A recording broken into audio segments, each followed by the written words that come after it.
Монгол улс төвлөрсөн төлөвлөгөөт эдийн засгаас чөлөөт эдийн засагт шилжснээр сайн муу олон үр дагаврыг бий болгосон. Төвлөрсөн төлөвлөгөөт эдийн засгийн үед үйлдвэрүүд маш сайн хөгжиж, дотоодын бүхий л хэрэгцээгээ хангацдаг байлаа. Харин чөлөөт эдийн засагт шилжснээр үйлдвэржилт гэдэг зүйл байхгүй болж, ганцхан 8-ны 90 үе эхэлсэн хэд болно. Энэ үеэс л эх орны үйлдвэрийн гих юмгүй болж монголчууд өмсөж зүхээсээ эхлээд идэж уух юмаа хүртэл гадаадаас зөөдөг болчихсон. За үүний сөрөг үр дагавраар үндэсний үйлдвэрүүд ихэнх нь хаагдан, иргэн бүр бэлэнчлэг сэтгэлгээнд оржээ. Өөрөөр хэлбэл Монгол улсад үйлдвэрлэл гэдэг зүйл хаагдмал хаалттай зүйл болж үлдсэн юм. Уг нь бол нэг үе бодвол жижиг дунд үйлдвэрлэлээ дэмжиж гэж дээрд оргуу ярьцгаадаг болсон. Гэвч бодит байдал дээр татврын дарамтаас эхлээд хүчээ авсан импортлогч компаниуд гээд саад бэрхшээлүүд байсаар байгаа юм а. Иймээс үйлдвэрлэлийг жинхэнэ утгаар нь хөгжүүлэхэд төрийн цогц бодлого өгүүлэгдэж байгаа юм. Түүнчлэн жижиг дунд үйлдвэрлэлийн техник импортлогчдын холбооныхон иргэн бүрээ үйлдвэрлэгч болгон улс орноо хөгжүүлэх зорилт тавин ажиллаж байгаа. Энэ хүрээнд жижиг дунд үйлдвэрлэл эрхлэхээр зэхэж байгаа маш олон хүнийг нэгтгэн нэг баг болгож гадаад дотоодын үзэсгэлэнгийн армаг дагуулan шин санаа дүүрэн ивсээр байгаа билээ. Улс төр засгийн хүмүүс нь бас жоохон жижиг дунд үйлдвэрээ бас дэмжигдэх хэрэгтэй юм шиг байна. Сая бол ингээ кантонд харж захтал жижиг дунд үйлдвэр ер нь юмыг бүгдийг л хийж энэ да. Тэндээс бас зөндөө санаа авлаа. Наацх нэг тогоо цэвэрлчих. Одоо хогийн хог дээр байгаа одоо түүхий хийдэж тийм дугуй, цаас, одоо сэллод тэдний чинь бүгдийг боловсруулад бүтээгдэхүүн гаргаад тэр бүтээгдэхүүнээр нэг нь одоо идэл хийхэд бол болцоотой байна л да. Бизнес хийгээд тэгэхээр татвар өндөр байдаг. Дээрээс нь бизнесээ явуулах ихэд бас тэр мөнгөөр үн ханш нь өндөр байдаг. Тэгээд бидний хийсэн юм дээр одоо хятадас жишээ импортоор өмнөд орж ир үнийн унгаах жишээтэй. Тэгэхээр энэ дээр төр засаг маш анхааралтай бодож энэ дээр бас дэмжих хэрэгтэй юм санагдана. Тэр импортыг хаагаад энэ өөрсдийнхөө үйлдвэрлэлийг хийж байгаа үйлдвэрлэгч болцсон энэ хүмүүсээ бас дэмжиж өгвөл бас зүгээр юм болов уу гэж. Үйлдвэр эрхлэх хүсэл зорилготой хүн бүхнийг одоо өөрийн одоо нөөц бололцоо хүчин чадлаараа одоо тусалж дэмжиж явдаг тийм үндсэн зорилготой байгууллага байгаа. За энэ удаагийн үндэсний ярамгаас бол манайх 6 үйлдвэр ачууллаа. Урд урдных төрөл яг 15-аас 23 үйлдвэр ачуулж байсан. Нийтдээ манай холбооны шугамар бол 60-аас 70 үйлдвэр орж ирсэн. Манай инкубаторт одоо манай консалтинг гэдэг үйл ажиллагаа явуулж байж байгаа.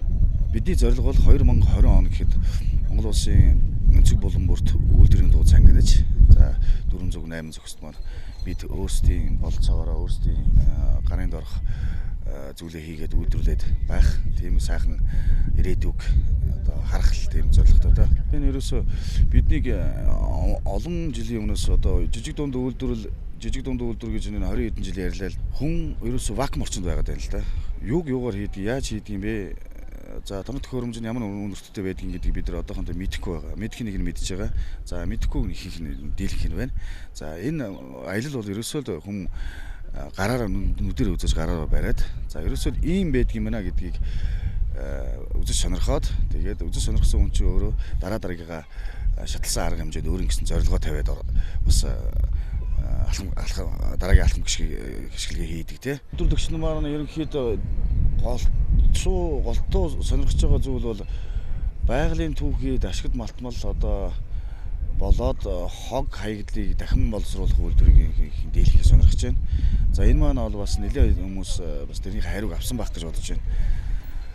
Ерөөсөө бид түүхийн идээ дахин мөн адил импортлоод үйлдвэрлэгч байна гэдэг бол бас тодорхой хэмжээгээр манад бас нэлээд бэрхшээлтэй байдаг. Тэгэхээр бидэнд байгаа зүйлээ өөрсдөө үйлдвэрлээд бэлэн бүтээгдэхүүн гаргаж ивэл бас нэлээд татаа нөхцөл бүрдэх гэдэг байгаа юм. Хүний газарт бас ганц хүн хийсэн шүү дээ. Тэгээ олуулаа бас групп болоо тэрүүгээрээ яваад нэг нэгэндээ бас ийм байна, тийм байна гэдэг хүний үзэж чаддаг. Тэр том үсгсэн гэж ганцаараа очиод бүгдийг нь үзэж дуусгана гэж хизэж байхгүй. Бараг хэдэн сар бац үзэх байх. Тэгэхээр энэ чинь бас олон хүн явж байгаа. Олон хүн нэг нэгэндээ бас оройн уулзаад энд нь ийм байна, тэрэнд нь ийм байсан шүү. Би харсан гэдэг. Ингээ явчих юм бол айгүй үр дүнтэй. Чацарган тариалдаг. Тэгээд чацарган тариалаа тэрийг одоо яаж боловсруулах вэ гэдэг дээр санаа зовж энэ аяллыг зорьсон. Тэн дээр бол бид нар бол одоо эхний ээлжинд ямар ч байсан тийм чацарганы сок, шүүс тэгээд тос гаргах тийм тон төхөөрөмжүүдийг сонирхож шаарлаа.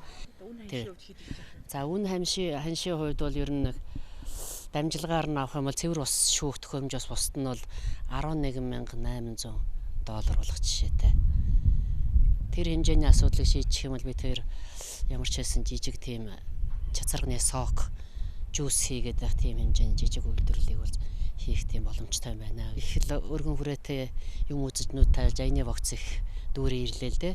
Тэн дээр одоо иргэн болгон үйлдвэрлэгч болъё гэвэл тэндээс эдийн засгийн боломжтой одоо улсаас нь дэмжиж өгөх юм бол мөнгө төгрөгөөр одоо ингээд дэмжиж туслаад зээл хөнгөлөлтөө зээл олгоод өгвөл олон янзын үйлдвэрлэлүүд бол орж ирэх нөхцөл бол байна. Үзмээр юм байна. Үзэж байж л хүн чинь үзэж байж л юм ойлгоо шүү дээ, тийм ээ. Суусан цэцнээс явсан таныг дээр гэж одоо их л юм үзлээ. Жижиг дунд үйлдвэрлэл эрхлэх гэж байгаа хэм боловч хамгийн түрүүнд тулгамддаг асуудал нь тоног төхөөрөмжийг хаанаас авах вэ? Юуг юугаар хийх вэ гэсэн мэдээлэл хомс байдаг. Үүний зангилааг тайлахад жижиг дунд үйлдвэрлэлийн техник импортлогчдын холбооны үйл ажиллагаа оршдог гэж ойлгож болно. За тухайн нэргийн жижиг дунд үйлдвэрлэл эрхлэе гэсэн санаа төрлөө гэхэд хамгийн түрүүнд тоног төхөөрөмжийн асуудал гардаг. За үүнийг хаанаас яаж авах вэ? Ямар үнэтэй байдаг? Хаанаас яаж оруулж ирдэг? Үйлдвэрлэлийн процесс яаж явагддаг? Бүтээгдэхүүнийх нь гарал үүсэл хаана хийгддэг? Зах зээл нь хаана байна гэх мэт олон асуудлууд гарч ирдэг. Эдгээрийг үзэгч та бүхэн жижиг дунд үйлдвэрлэлийн техник импортлогчдын холбооныхны тусламжтайгаар гац гаргалгаагаа олж шийдвэрлэх бүрэн боломжтой гэдгийг дуулгая.